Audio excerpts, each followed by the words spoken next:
Alhamdulillah, assalatu wassalamu ala asrafil anbiya'i wal mursalin nabiyina Muhammadin wa ala alihi wa ashabihi ajma'in wa man tabi'ahum bi ihsanin ila yaumiddin. Sallallahu tasliman katsira. Abad, assalamu alaikum wa rahmatullahi wa barakatuh.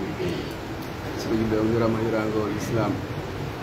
mi hewti ka dasumen belbiɗo ka juulide belbi marché ɓay karama koɓe me'en wonɓe ɓen e wonɓen e finude ɓen e makke oustaz Mouhamadou Salim Diallo jibinaɓe e nder sous préfecture Gaya ɗum koye préfecture Mali on aray hande e alarbare nde ɗo ko darsuji ɗiɗi woni ko ɗonigi finude ka ɓawa fuduroɗo darsuji ɗiɗi kala ko darsuji sira. Darsu mo wonde fuɗɗorde on ko darsu himmuɗo kadi fota ko deftere Khulasatu Nuril Yaqin fi sirati sayyidil mursalin. Darsu ɗimmo on kadi ko deftere Histoire min hayati sahaba, nden ɗon kadi ko on deftere sira haray hiɓe jamden ɗo fi o sahabajo tedduɗo lolluɗo e wiyeteɗo Hulalu bun Rabahin haray ko andiraɗo noddinango nelaɗon sallallahu alaihi wa sallam. Haray musidɓe ɗiɓe ko todi ɗen e darsuji ɗin.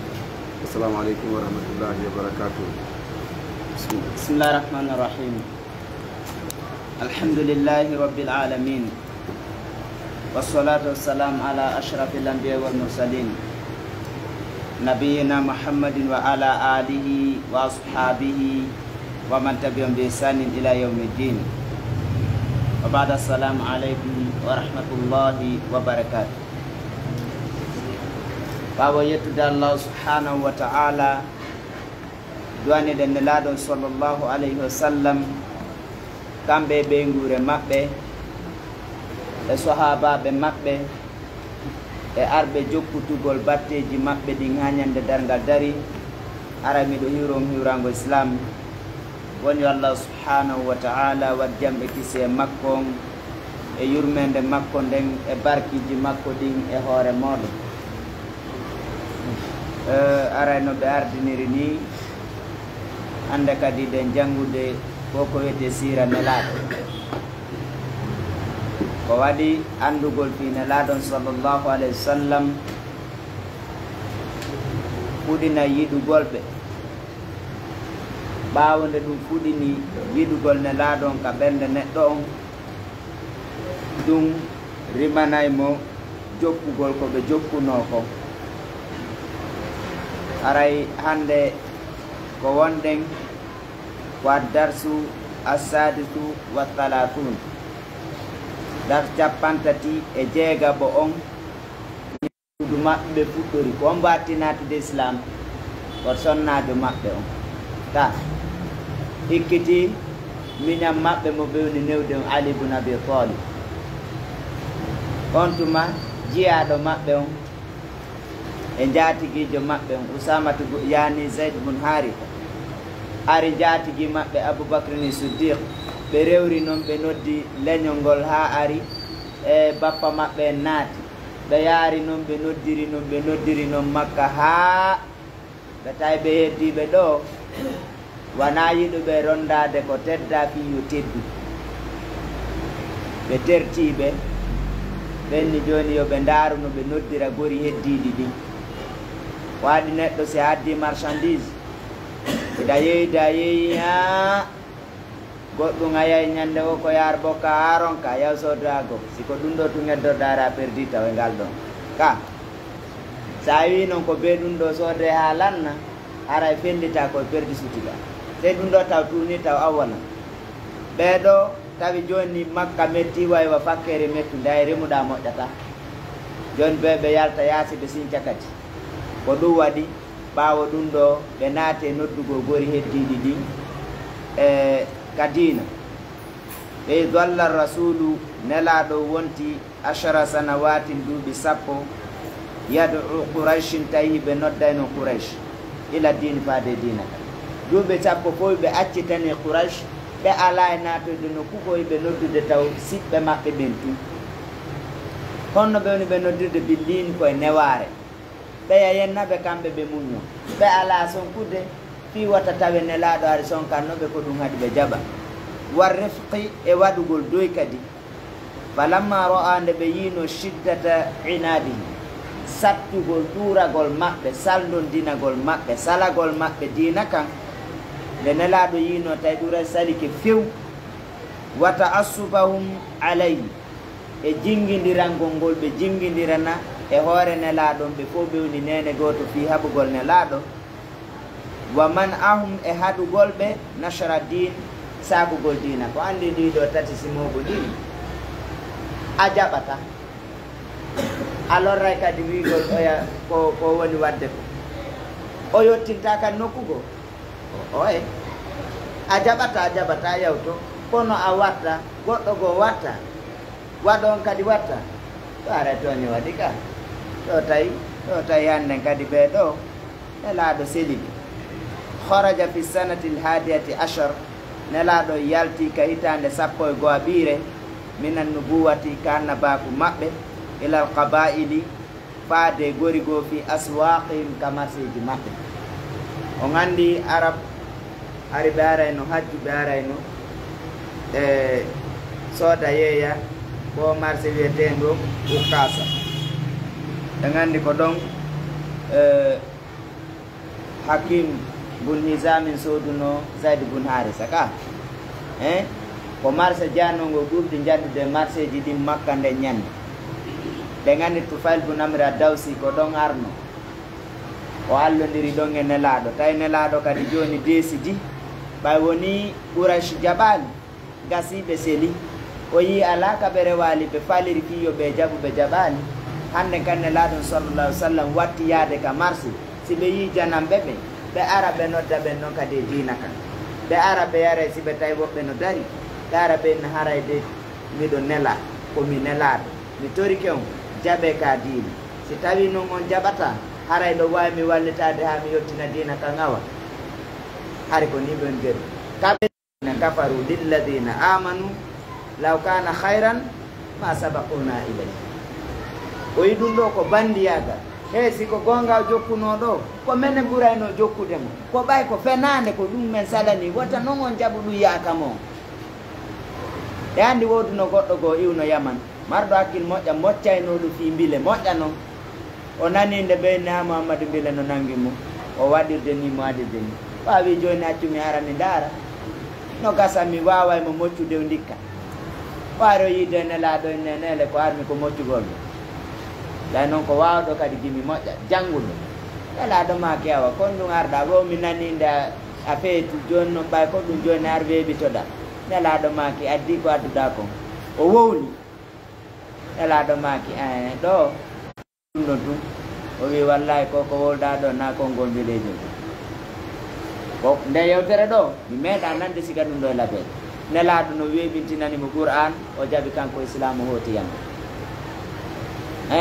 oye Tufail bun Amr ad-Dawsi kadi en jangi fi makko kan kadi o ar ɓe hulɓinimo fi nelaɗo ha huuli e yi ha o ƴetti o tollo waɗi ka noppi fi o tawnani to nelaɗo ko wolta kono o yahi ha tawi ko nelaɗo janggata ko no feɗɗude kadi sela woɓɓe jaɓa woɓɓe acca wa sara yad'uhum nelaɗo wattani no nodda ɓe ila din faade dina kan fa kana minnum laatino e maɓɓe mayya ruddu ɓemɓe no radda ruttande qabihan kanude woɓɓe ɓe yaha ha wawa si yennay nelaɗon sallllahu alayhi wa sallam kono ɓe ala seetinde ɓe jokku ɓe continue enen mbay noon se wi ɗo sa yahi ɗo e marché a waji ka goɗɗo ɓen datin andintingol ngol nafa e julɓe ɓe no jeeya ko Qur'an hawnori est ce que joomi men holli ko honto andintinte o wi ko ka juulirde o wowlari ka kala ka tawata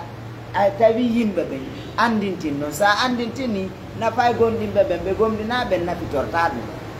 kono ne joni waɗi dina kan ka nder juulirde a wola tumɓe no ɗawa waaju yaw ka juulirde ndino ulɓini ha woɓɓe ɓe waɗayno ɗum wamin nonno e maɓɓe ma yaruddu raddan hasana woɓɓe ɓe ruttande laɓande e mum ɓen ɗon ɓe jaɓa dina kan ɓe salo yennude nelaɗon ɓe yaaɓeta moodi ɗum ɗo ko gonga wa kana min aqbahi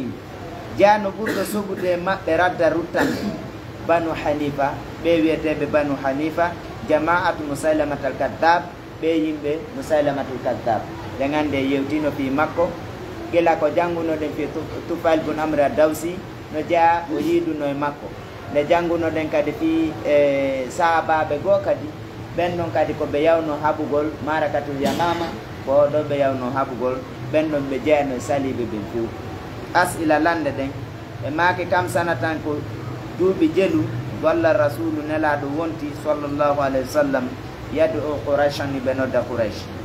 ayya sanatin ko hitande onde haraja ɓe yaltilal qabail faade guri ɗi wa ma kana yaqulu lan kon ɗum nelaɗo laatino no makanay noon bimada kanu yarudduna alay kon ɗum ɓe laatino ɓe rutta e nelaɗo alkhulasatu khulason ɓe maaki fi hadi sana nde hitande ɗo aroba nafsahu nelaɗo weeɓi tan no wonki munki alal qabaile dow gori ɗin fil aswaq ka marseji fa jaba jaabi bawdu yoga maɓɓe wa radda rutti bawdu yoga maɓɓe rodda ruttande qabihan tanude a darsu assabe wa talatun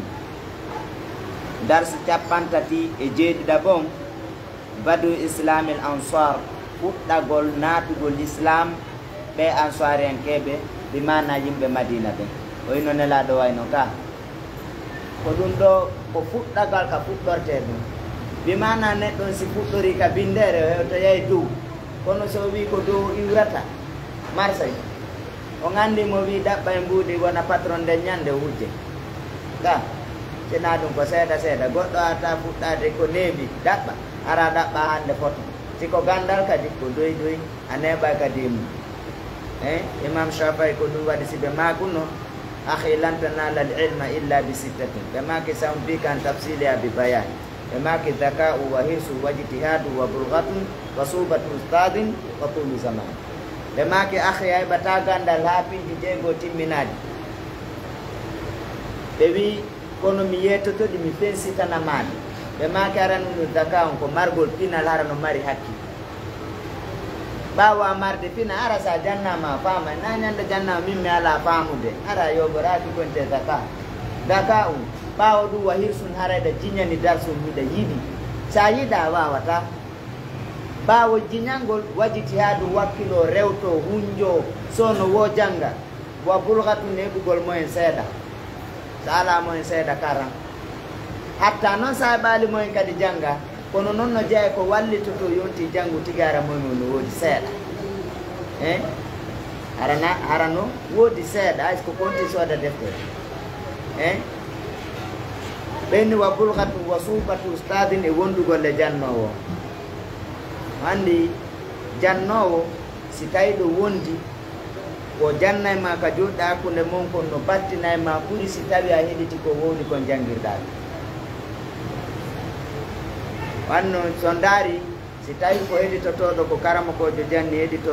heɗitoɗa wi a wawi dakami ala ngal gandal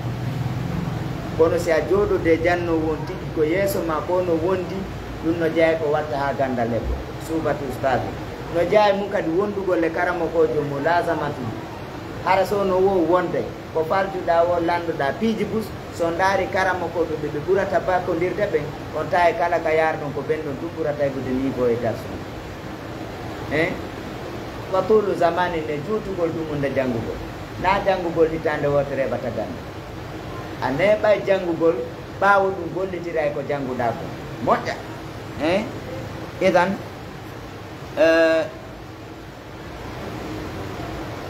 ɓe wi fuɗɗagol islam ansar yimɓe ɓen madina ɓe maki fi sanati l hadiyata ashara kaytande 11 ɓiire kadima makkata arno makka sittatu nafarin yimɓe jeego min arabi yathriba immorde ɓe arabuɓe jeeyaɓe madina ɗum ko ngol goro wiyetengol khasraj andi ko gori ɗiɗi wonno ton ko Khazraj e Aus ko ɓe kadi wonno piiraynoɓe ɓe sen janngo yawmu Bu'ata e yoyay fi ɓe ɗiɗo piiro maɓɓe ngon ko ɗiɗi kon ɓe arno lil hajji go o yiyari le wanaɓe julɓe kono ɓe ara ɓe hajja ka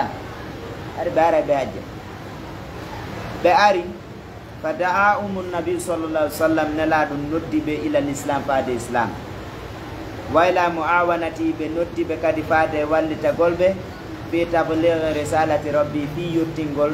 nelal joomi maɓɓe ngal ɓe ari ɓe tawa tunkoy tawi nelaɗo no jeeya e hutta mo ɓe wattan joyre ko ɓe watta baɓe tawi kamɓe mo ɓe haalani o bappa maɓɓe aray bonna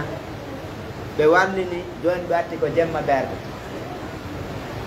hande ɓe aray ɗowdi no waɗi mo ɓe no weeri nokku goo nelaɗon seno arata groupe on ɗum hiwroɓe présente o e maɓɓe wiya haray komi nelaɗo immorde ka Allah subhanahu wa ta'ala o jonnilan Qur'an o yamirilan hunde kaari haray hilan nodda on e kan dina miɗo jeeja on e kan dina haray mi torike on haray jaɓe si tawi woni walanake on jaɓaɗi haray mi torike on awa wallitelan ha mi wawa yettinde dina kam si ɗum ɗon kadi o wawaɗi haray surre lawwata on haala goɗɗa o mi haalani tawi ko ni ɓe adirta joni noon o andi Yasriba Madina ko yimɓe lerɗunoɓe waɗugol moƴƴere ko ɗum waɗi Allah o hokkiɓe moƴƴere nder fuu ko adi o andi nde Aliyahu darno ɗon hari tellement ko ɓeydi moƴƴere nde ɓe yayno ɓe takko Aliyahudaɓe ɓen ɓe janga ɓe sifanoɓe piiji ko ɗum waɗi ari si ɓe teddi o sendi ɗe hakkude o wi Mus'ab ɗe galle ɗo ngo sengo ɗo min e ɓeydurande men hoɗay ɗo ngo sengo ɗo mi jonni islam o wonan en ɗo waɗa dawa mi yaha mi ɗaɓɓa yiɓe ɓe merda janna ono jeyano e arnoɓe ɗo ɓe o waɗi kadi o woni sabu fayda Madina fof naati islam ɓayde o waɗi ɗum o yahi ha tawi yimɓe ɓen pay kun no e yewtere Mus'ab no mayi kala mo yewti jaɓa hay goto ala yewde salo o wiɗandi ko watte yahen ka binde cangol to ɗo yimɓe ɓen ko ɗum ɓurata fottude ala yaho sina reway ɗo yimɓe kadi ala e fof arima en jooɗoɗen ɗon ɓe yahi ɓe jooɗi ɗo arɗo o si Mus'ab fuɗɗi ke yewtude fi dina konti yawji o jooɗo heɗito ko hawji o jooɗo heɗito ha goɗɗo goo ari tawi nini tawi ɗum wannaki ɗum woɓɓe kun Zurara ƴettoy pay kum Makka ɓen no ari ha ka binde kowol ɗo no yenna ɗo no yaltina yimɓe diina hiɗon jooɗi ɗon fija Sa'd bun Mu'adh wi hombo Asad bun Zurara wiɗa wo hi woni Asad bun Zurara ko ɓiɗɗo nena mawɗo mbiɗa yaade ɗum mi waram joni Usaid bun Hudayr yaw an ya waraɓe ma ɓe waɗa kono nde Usaid bun Hudayr hewtuno Asad bun Zurara wi ay o ko o laami timo ha oya rippi jooɗi o yewtimo fi dina o naati islam wonni joni noon lanɗan on no toon Sa'd bun Mu'adh joni hattimi yanam so gayni ke tummeɗe garande kanko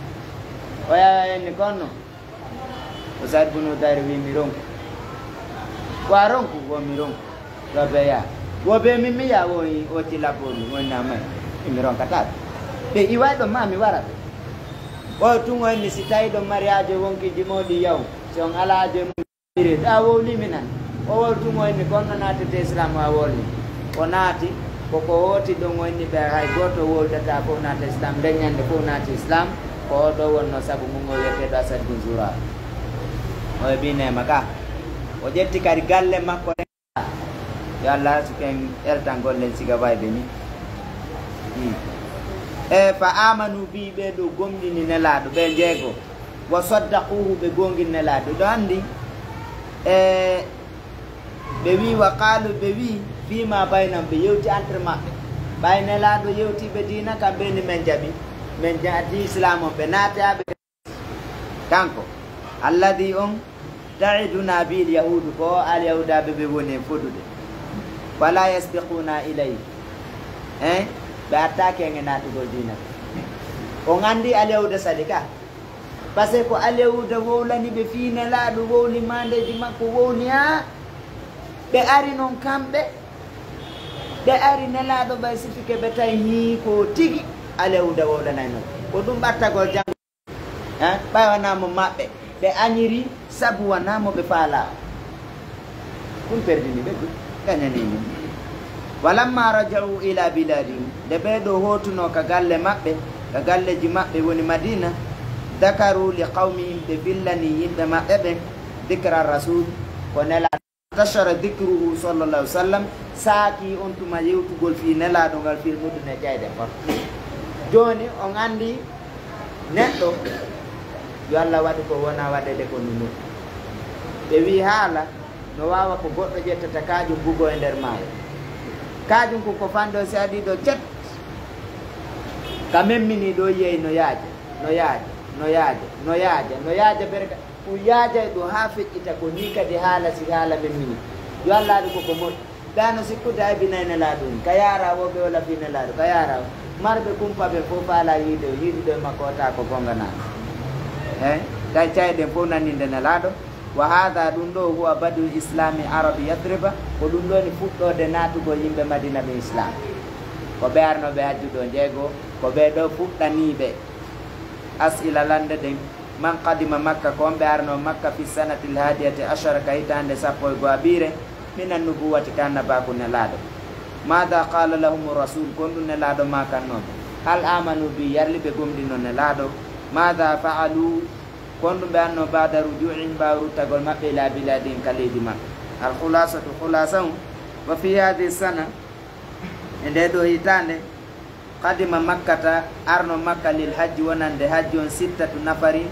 yimɓe jeego min arabil madina yimmorde arabuɓe madina fa aslamu ɓe jebbiɗi ɓe naati islam wa nasharu dicra rasul ɓe saaki jantore fi nelaɗo fil madinati e saare madina nden wallahu taala alam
Bismillahirrahmanirrahim.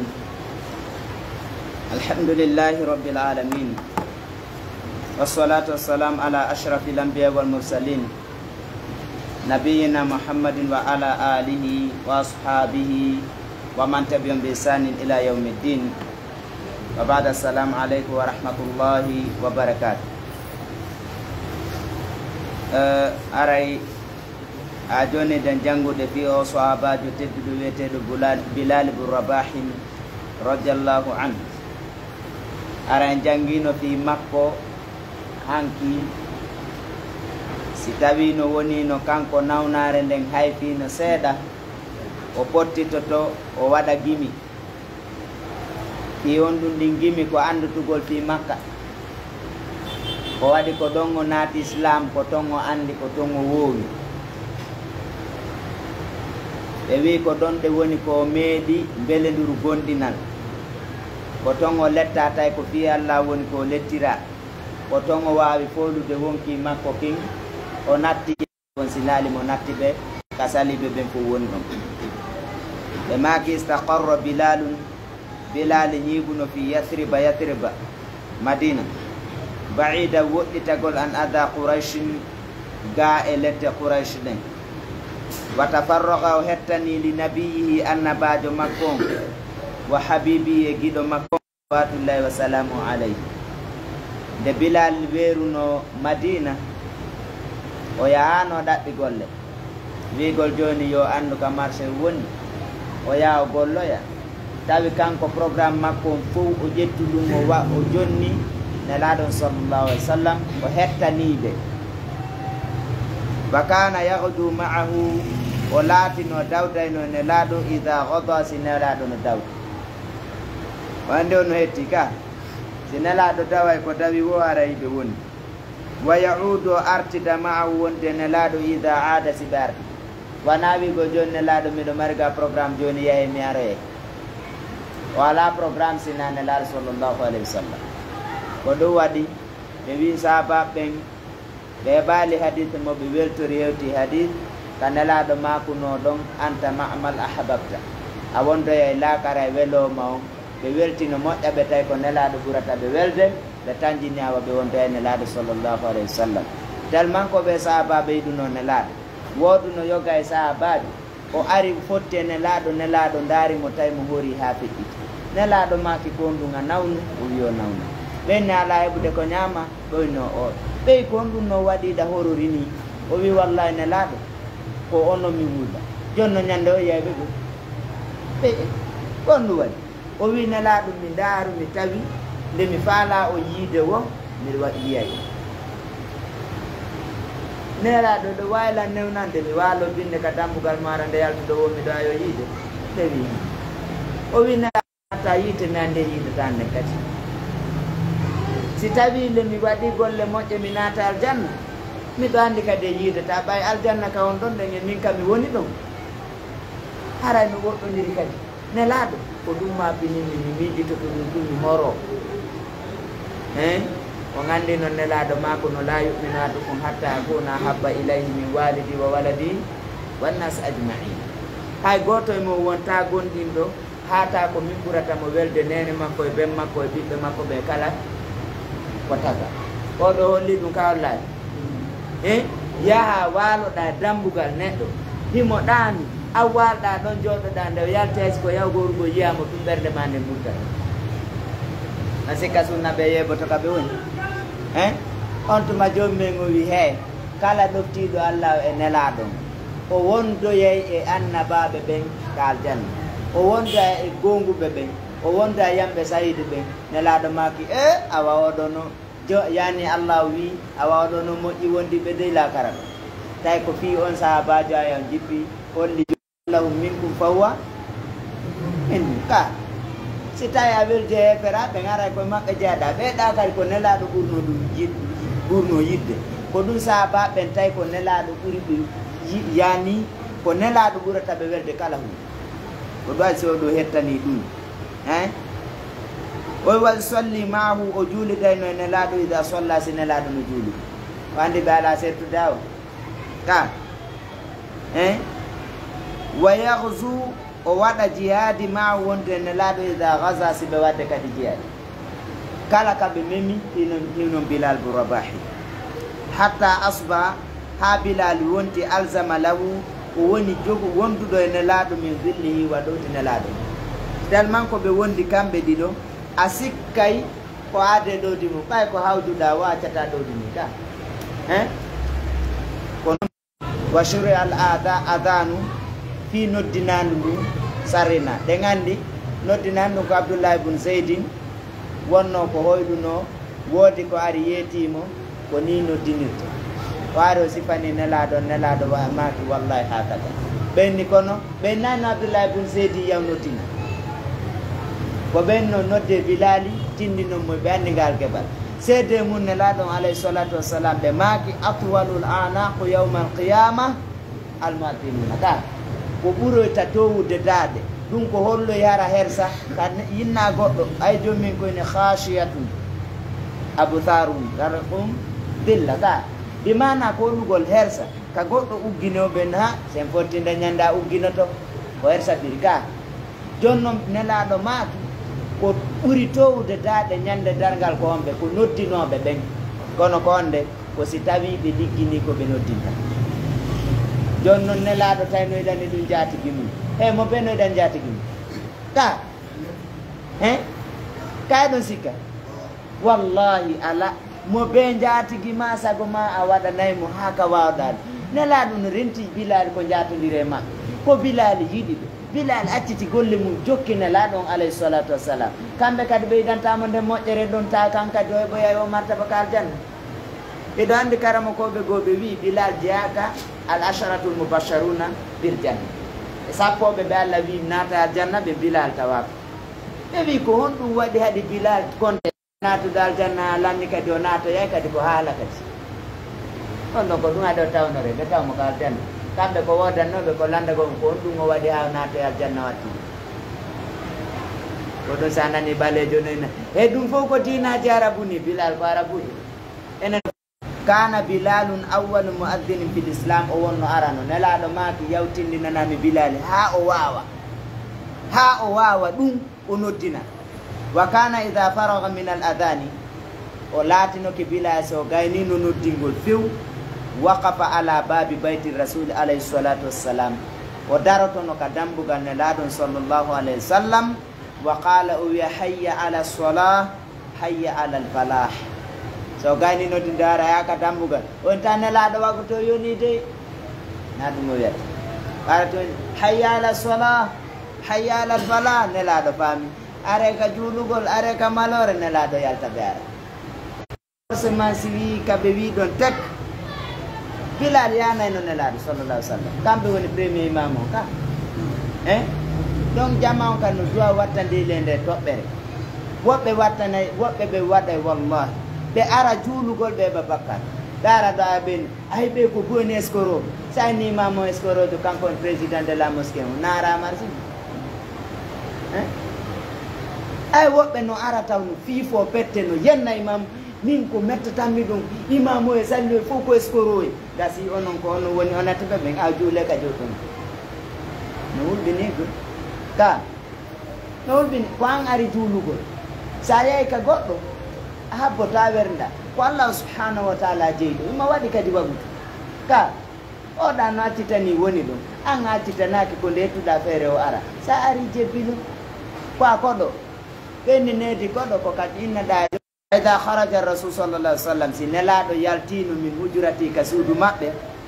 wara'ahu Bilalun Bilal e haynike ɓe muqbilan nelaɗo no fewtitino arde ka juulirde ibtada bil iqama on tuma nongo dal so haynike ɓe kono hari ɓay hari ndewta ɗum hari ɓe yaltiniri hoore maɓɓe nden ka fénétre ɗon koye nder suudu maɓɓe go nde hoore nde yalti gollugol ko ɓertandino dina kanka ko ɗum waɗi ko hani kon fof ka juulirde wata goɗɗo ara ka juulirde ta hi imam o ala ɗon kono sa jooɗike ɗon tun kadi gonno ara e moƴƴoɗa yimɓe ɓen saka ɓe guure maɓe sallallah alih w sallam talatata rimahin e labboji tati kasuratin raɓɓuɗi ɗi min nafa isi immorde ɓurɗi marde importance ma yaktanihi l muluku konko tata ino alɗinora eno lamɓe ɓen ara ko marɗi importance tout gorkoy labboji tani ko joni ene gaccuɗen jogagol labboru ka par ce que labboru no mari nafoore ay maw men ɓe joguitotono ɗo yiya ɓe jogui cabbi hara no seeɓina leyga sa fotti e boddi a défendre si bonɗo kadi aranima eɗa mari fof dépensé mum onon joni ko wiccagol ko ɗum kalan atakuɗo maw naɓay ko marɗa ko ka